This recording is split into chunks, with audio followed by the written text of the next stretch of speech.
of the mind. To a very large extent, we're all still suffering from the legacy of slavery and the legacy of colonization. That is a diagnosis that we, each and every one of us, must make within ourselves. Are you colonized? Are you suffering from the legacy of slavery? The most dangerous thing for Africa today is a colonized mind. Because no matter where we put you, no matter what opportunities are put in front of you, as long as you're dealing with them with a colonized mind, we will lose. So the question is, as we come here today to talk about our Africa, what frame of mind are you in? Are you still in the frame of mind that says, I don't trust you, my brother? Are you still in the same frame of mind that says, you are continental African, you are different from me because I'm African American?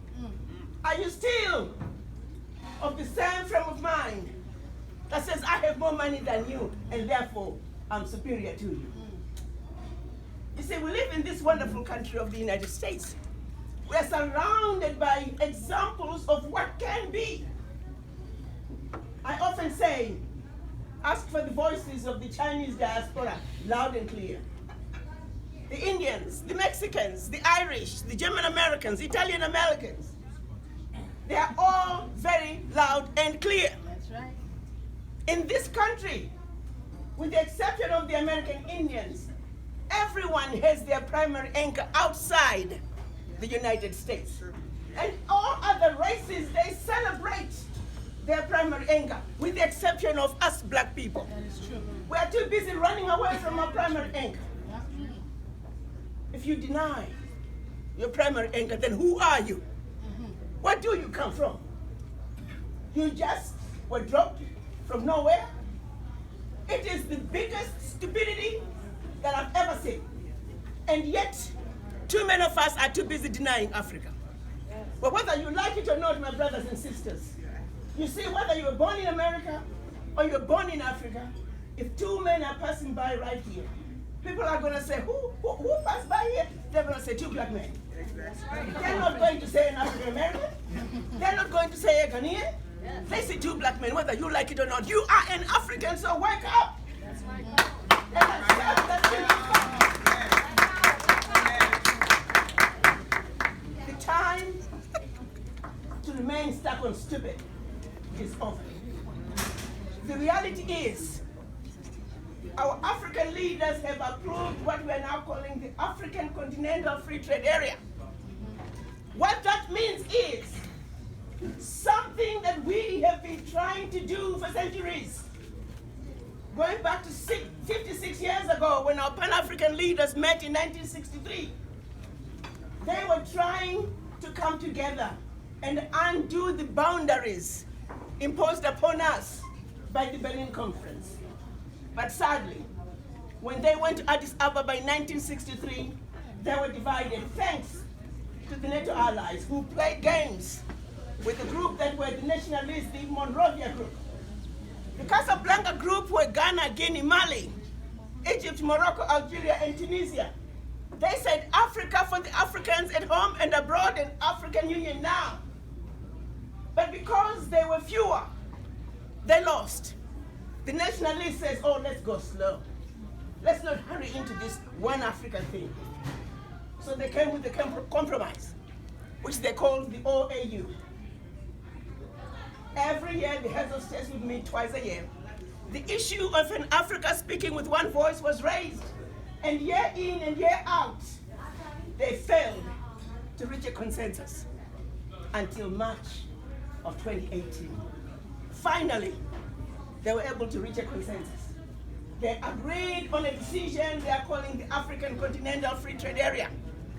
July this year, the African heads of states officially launched the African Continental Free Trade Area. July next year, African Continental Free Trade Area is going to begin its implementation. Africa is going to enter the world market as one customs union. Currently, we're 5. Regional customs union. The boundaries that were imposed upon us are now getting ready to be melted. Yes, thank you. Thank you. Yes. So So as you clap, I want you to think about why you're clapping. This is what's getting ready to happen, my brothers and sisters. And this is the real reason why we are here today. And I hope you can all pay attention to what I'm getting ready to share with you. Because if I do not share this with you, it would be criminal behavior on my part. July next year, we are going to see an Africa with a combined GDP of $3 trillion, with a workforce of 1.27 billion people, and a marketplace that you can build such a business in one country and spread like wildfire throughout the continent. The borders that have kept us from coming together are getting ready to melt. Guess who is just waiting for this day to come? You see, the two things that are keeping Africa from getting to her rightful place on the world stage is finances and capacity.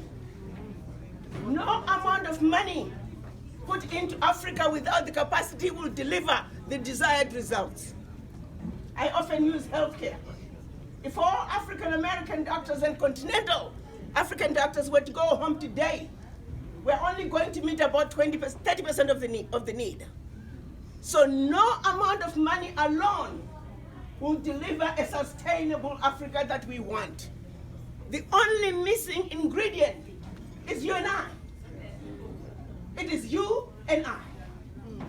So if we don't come together and unite and also get ourselves ready for July next year, guess what? The Chinese are waiting. They got their capacity and they got their funding. The Europeans are waiting. They got their capacity and they got their funding. The children of Africa, the inheritors of this amazing continent, we're still sleeping like grasshoppers. We are still sleeping like grasshoppers. Now we are sleeping because to a great extent we do not know. The contracts that are getting ready to be rolled out, these are contracts that were never made available to black people. The reality is the Cape to Cairo highway is going to be built. The question is, by who? Massive commercial farms are going to be started. The question is, by who? The African Continental Airlines, they're going to be launched. The question is, by who? 90% of the intra-Africa trade is done by maritime. Not a single vessel is owned by a black person. We're getting ready to quadruple intra-Africa trade in the next 5 years. Guess where all that money is going? The question is, where are the children of Africa? Are we still going to continue to say, I don't trust you, therefore I can't give you my $1,000? I don't trust you because I just can't support anything you're doing. But the reality is, whoever had some that say, oh, Ambassador, these African leaders, they just want us to bring our money. Well, you know what? I remember President Trump, 2017, he was speaking to the African heads of states. He said, I don't know why you people are poor. My friends go to Africa poor, they come back rich. Do you have a problem doing the same thing? The heads of states are saying, you can invest your money in Africa, come back to America, go back to Europe, and play golf just like they do. Do you have a problem with that? They're not gonna beg you. Africa is gonna be built, and there will be millionaires, and billionaires, and trillionaires made out of others from your Africa. And you're too busy trying to play that divide and conquer rule. I'm here to share with you, my brothers and sisters, that we are at a do or die time in the history of our continent. No more shall we continue to distrust each other. This is a time, if there was ever any time that we must come together to defend our Africa, this is it. Yes. And I am going to run around this country like a chicken without a head until every black person that must hear has heard. You see, when you don't do the right thing because you don't know, I forgive you. But when you don't do the right thing after you have been given all the information, then you deserve what you get. We have been stuck on stupid for far too long. We need to wake up. 1 million people with $1,000, that's $1 billion. Can we not do that, my brothers and sisters? We can. Now make it 2 million people with $2,000. Make it 5 million people with $1,000. And then we do it year in and year out. You see how painless it can be? Absolutely. For us to build the Africa that we want? Absolutely. And that is why I'm here today. To say we need to come together and speak with one voice. And this time let the world know that the children of Africa are coming home. Amen. Because you Amen. do not go to China and find you guys driving the Chinese development agenda. You don't go to Mexico, you don't go to Europe, you don't go to India and find black people driving the developmental agenda for those countries. True. You therefore must not, should not, shall not, and by God will not go to Africa and find non-Africans driving the African continental agenda.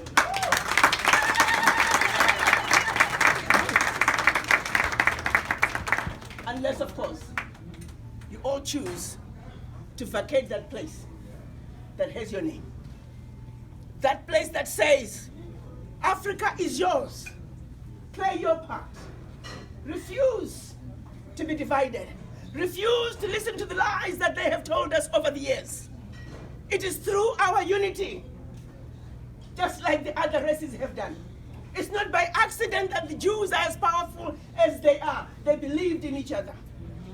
We may not like each other as individuals, but when it comes to Africa, we must stick together like super glue.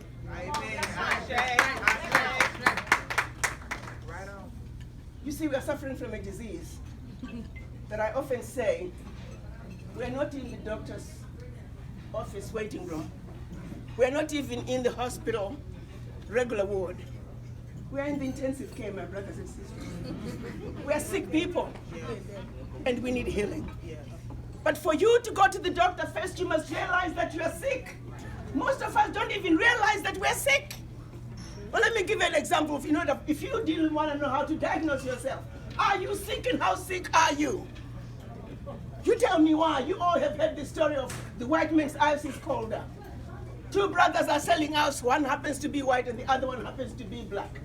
When we show up as black people, guess whose ice we are going to buy? The white man. The white man, because his is colder, even though they're getting the ice from the same gas station. I share a story. When I was in Jamaica once, looking quite officious with my friend who was a minister, we're driving a brand new sparking SUV. We just wanted to go through a resort and have a drink. We get to the gate and this young black Jamaican man sticks his head out. Do you have a VIP pass? And my friend says, I am the VIP pass. When the young man got really angry with us, he ushered us, he told us we cannot get inside, you gotta park outside. I went to walk half a mile to the resort. So I told my friend, I said, well, that's okay. We need the exercise. Behind us, my godson and his girlfriend, who happened to be a white lady from Canada, driving the most ragged looking car. You will see patches of what once upon a time was blue paint. It was, and the door, I still remember the door was yellow. He could not look any poorer. And as we were parking, and we were getting out of the car outside the resort, we turned around and there was my godson in his raggedy old car making all kinds of noises, and they were going through the gate. I said, did they have a VIP pass? And my friend looked at me and he said, well, don't you see the VIP pass sitting next to him? That is our reality. How many of you have gone to Africa and you are in a restaurant? You got there before others, and here comes our fellow friend, our Caucasian brothers and sisters, and our own people would leave us to go wait on them. That's what I'm talking about. So when you find yourself thinking like that, stop. Remind yourself that that is my ICU illness. I must heal myself. It's a constant process of checking yourself until you get to a point that you say, it's about my brother and my sister first. Because others, that's what they do. That's what they do. We're the only ones who are busy trying to be nice. They're not. And I'm not saying anything they do not know. I'm simply saying, let's realize that if we are going to build the Africa that we want, the continental agenda for Africa must be driven by the children of Africa. That's right. And that is why we must unite. I'm here to share with you what we have put together to get us on that path that we can say, Africa, we're on our way. That's right. And we are going to be driving the African continental development agenda. The entity that we're registering is called African Diaspora Development Institute. It's going to be the go-to place for everything African. But more importantly, it's going to be our place that we can say, enough is enough, and we are going to be the generation that's going to turn the corner. The generation that's going to say, no more shall we be divided. The generation that's going to say, Africa for the Africans at home and abroad. That we want to have our friends come with us, but they need to understand that when they come with us, they are behind us. That's right. Yeah. That's right. Just like when we go to China, we are behind them. When we go to Mexico, we are behind them. When we go to India, we are behind them. So it's only fair that when they go to Africa, they are behind us. Right on.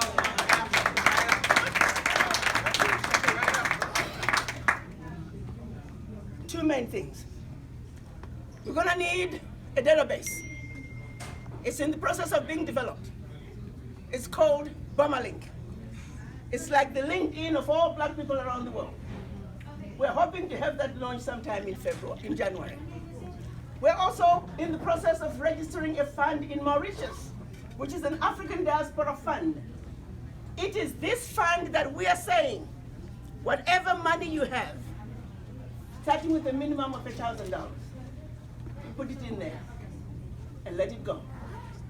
It is the fund that then turns around and invests in the continental area. Wouldn't it be nice to fly in a plane that you are a shareholder of? There's nothing wrong with that, because there are many others who are doing that. Wouldn't it be nice to go and live and stay at a resort that you are a shareholder of? But guess what? It's no longer imaginary. It's right here. We can do it. Through the fund, as we put more and more money into the fund, that's more projects that are going to be invested in by the fund. 3 ways to enjoy your Africa. You can be a shareholder in the fund and never step foot in Africa if you don't want to. You can also be a shareholder who gets contracts to build the Africa that you want. Or you can be a professional who is a shareholder and also an employee for whatever service you choose to give. Our pilot program is going to be the Wakanda villages. You see, we are at a time there's never been a continental development agenda. It has always been an agenda for developing a country, but never the continent. Now we are at a time that there's a need for a continental agenda. That's right. Through the Institute, because we are the ingredient that Africa needs to build, not only to build the Africa that we want, but also introduce sustainability. See, the colonizers intentionally did not do anything that was sustainable because they wanted us to forever go and beg. Give me some. Give me some. So Wakanda villages, there's going to be one in each region. The real name is African Diaspora Centers of Excellence. The brain drain that has occurred out of Africa for over 400 years, we must reverse that. There are more Ghanaian doctors in New York City than in the entire country of Ghana. There are more Nigerian doctors in Los Angeles than in the entire country of Nigeria. So the reality is, we must reverse the brain drain. The educators that we need to beef up the capacity in Africa are right here. So through Wakanda, we're going to have a first-class hospital, teaching hospital. Starting there, we're going to start training all the healthcare capacity that the region needs. There's going to be a healthcare team that's going to strategize on how many doctors do we have, how many do we need, at what pace do we need to train and build hospitals in order to say 20 years from now, problems with access to healthcare are no more. We're going to have educational teams do the same thing. How many primary schools do we have? How many primary school teachers do we have? How many do we need? At what pace do we need to train? So for every university in Wakanda, there will be more universities in the region. For every hospital in Wakanda, there'll be more hospitals in the region. But this time, everything built with a strategy. Some hospitals will be specializing in under-venom snake bites. Some hospitals will specialize in infectious diseases. Some hospitals will specialize in cancer. But in a way that we are saying, of the people in that region, what do we need to take care of them? And we go on to set up a plan to address those issues, that in 20 years, Africa is the first world. We'll have infrastructure teams for roads and nothing but roads. And all they do is every day, they're strategizing, they're building roads for 20 years. We're going to have those in railway lines. They're going to be building railway lines. Until 20 years, we say, every railway line that we need, we have. Agriculture, we're only giving 5 years.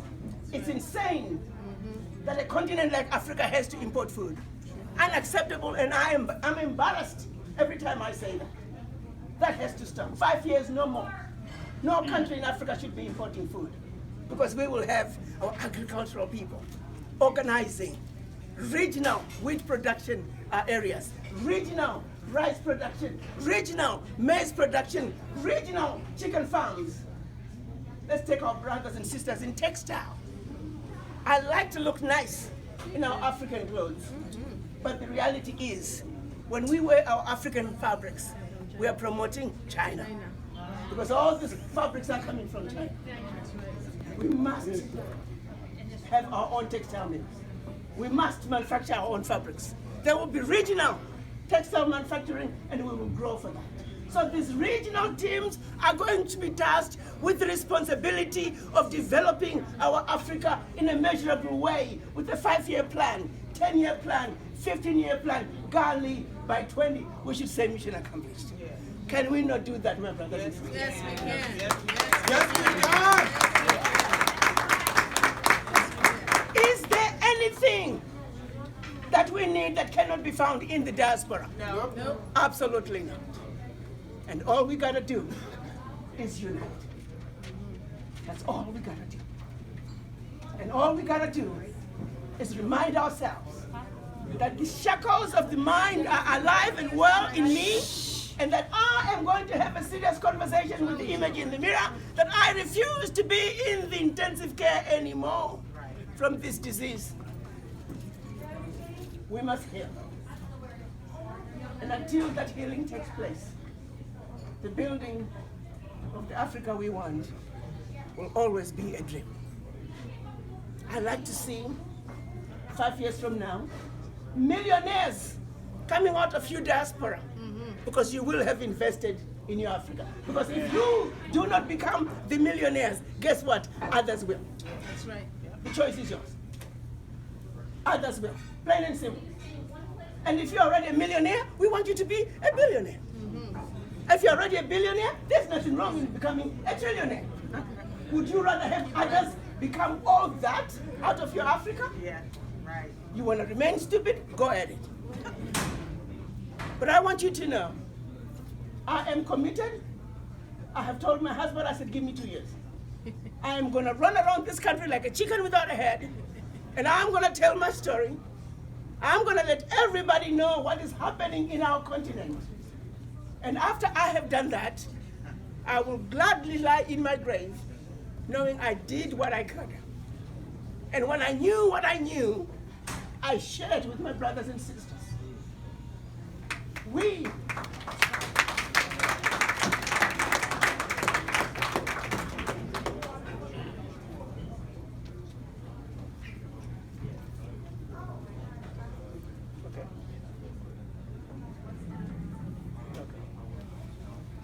So what we're doing today is soft launches, letting everybody know what's in the pipeline, that we're trying to get ourselves ready, that you should start looking at saving your money.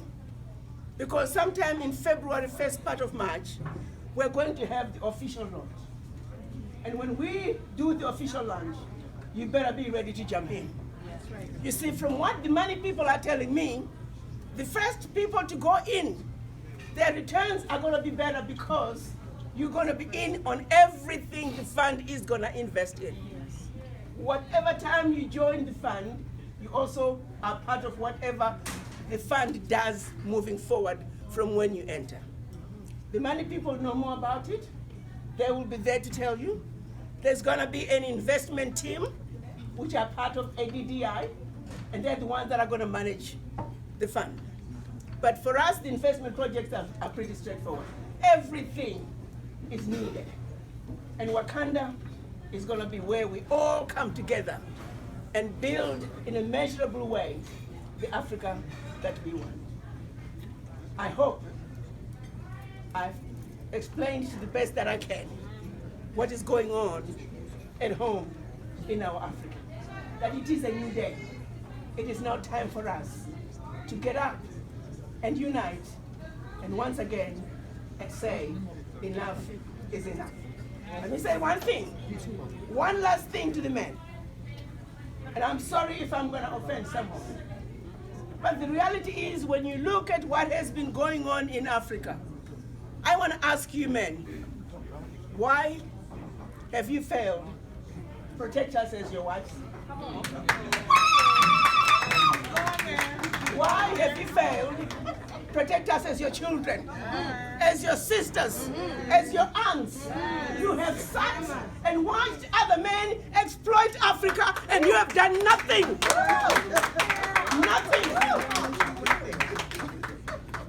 Anywhere else, what is being done to Africa is the reason for all-out war. The black men just sit back and let it go. Well, I'm going to tell you one thing, my brothers. If you can't fix this, if you can't come together in a meaningful way to protect us and do what is right and protect our inheritance for our children, grandchildren, and generations to come, guess what? The women will do. Step aside. All right.